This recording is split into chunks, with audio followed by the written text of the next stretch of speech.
Şəmkir rayonunun kəndlərində klub, diyarşünaslıq evi və kənd kitabxana filialları ya bağlı, ya da ki, acınacaqlı vəziyyətdədir.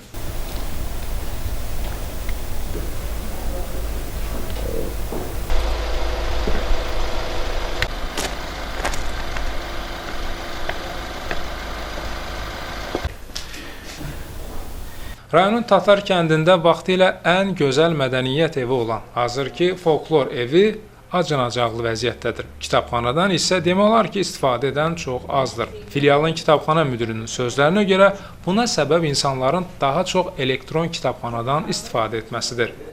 Bizim heç bir çətinlik yaratmır. Biraz təmir olunsa daha yaxşı olar. Amma bacardığımız tədbiri keçiririk. Yəni əlimizdən gələn qədər nəyi bacarırıq, oraya qədər eləyirik. Yağışsa yağanda binanın daxilinə yağır bura? Yox.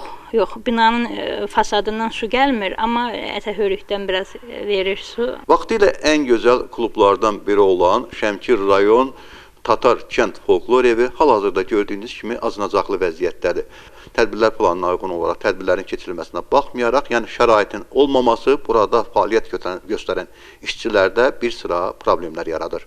Mən Tatarlı kəndin kitabxana müdürüyəm. Fondda nə qədər kitab var? 5000-dən yaxın kitab var.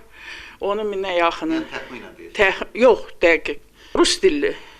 800 dənəsi, qalanı da kiril. Nüsxə rus dilli kitablardır. Kiril nə qədərdir? Kirildə yazılır. Qalanı da kiril. Digərdə kiril. Nə qədər olur? Nə bilim, gəlir, nə bilim. İndi özümüz də bilirsən, internet, hamı telefonla məşğuldur, vallahi, nə deyər? Kitaba ehtiyac yoxdur. Kimə deyirsən, apar deyirsən, buraya gəlirlər deyirsən. Telefonda görürəm də hər şey oxumaq nəyə lazım, belə. Rayonun Qədimqala kəndində isə diyarşünaslıq evi hər kəsin üzünə açıqdır, lakin burada işçi yoxdur. Belə ki, çəkiliş apardığımız zaman mədəniyyət müəssisəsində heç kim olmayıb.